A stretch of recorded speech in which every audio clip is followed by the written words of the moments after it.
Welcome back to the Lucha Review, where the 30 years of summer continue, and in tonight's main event, we take on a symbol of law, order, and justice, and I am not talking about the big boss man. I'm talking about Robocop, who made his return to the big screen in 1990. Dead or alive, Robocop, you're coming with me, and we're gonna see what your metal is truly made of in the Lucha Review. So tag yourself in, and let's take on the nerdy and dirty.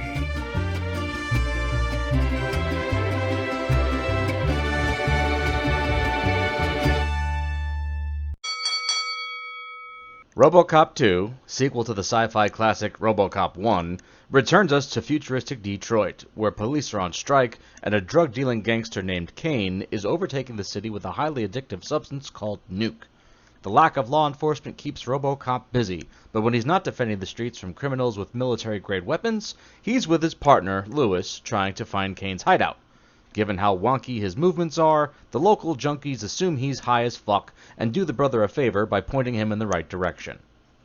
Robocop and Lewis find the nuke lab, but Kane's goons put up a good enough fight for him to run for cover. The mission goes to shit when Robocop encounters a 12-year-old child and refuses to even draw aim.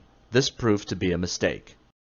Broken-hearted over a failed mission, Robocop copes by going to spy on his ex-wife, thus providing us with a boring subplot that dies right before our eyes within the first 30 minutes of the film. Boop. Oh, did you think Mrs. Murphy was going to get at his Robocock? Well, you can go fuck yourself, because we got something way better. We got a fucking 12-year-old child acting as Kane's right hand, pushing out more nuke, and every thug in town is bowing before him like he's Darth Vader. These fucking goons are beating up junkies, old ladies. They don't think twice about pulling their guns on Robocop, but they're afraid of a fucking 12-year-old? Is he the kid with the magic powers from the fucking Twilight Zone movie? Who booked this shit? There is no making sense of it, but maybe this will help you feel better. Despite being 30 or 40 years into the future, you'll be glad to know that people are still driving the Griswold station wagon, while the bad dudes are still a smash hit at the arcade.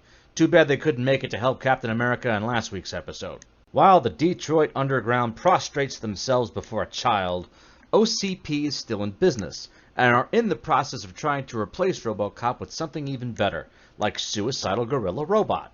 Robocop successfully locates Kane's hideout, gets distracted by the remains of Elvis Presley. Yep, Elvis Presley. And soon finds himself incapacitated by an electromagnet. The 12-year-old seems to know exactly where to drill, smash, or chop in order to take Robocop apart, and the movie can end right here because all they have to do now is bury the remains somewhere in the hideout and go about their day. But they don't. They drive by the police headquarters and throw the remains out of the moving car, and we don't even get a montage for when OCP rebuilds Robocop. He's a little off, though. OCP is still looking to replace him with their newer, more expensive models, so the Robocop we know is suddenly acting like Ned Flanders. This isn't very nice. When in doubt, plug it out. Robocop reboots himself, gets his groove back, and resumes his mission to take Kane down. He succeeds, and Kane's broken body is suddenly property of OCP, who uses his body to help advance their Robocop 2 project.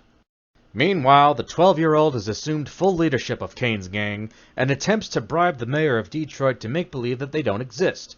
The mayor, who is in deep debt with OCP, takes the deal, much to the chagrin of his councilman. For God's sake, Marv, these people are criminals. These people are criminals? Seriously? You're about to take a bribe from a fucking 12-year-old, but taking money from a drug cartel is too much for you? Who is this kid? He's fucking 12. This movie is like a fucking R-rated Blank Check, or Home Alone, or any other movie about an annoying kid who flourishes in some unfathomable adult situation. Anyway, the party goes to shit when fresh out of the oven Robocop 2 arrives on the scene. The spirit of Kane lives on, only now he's some kind of fucked up Max Headroom.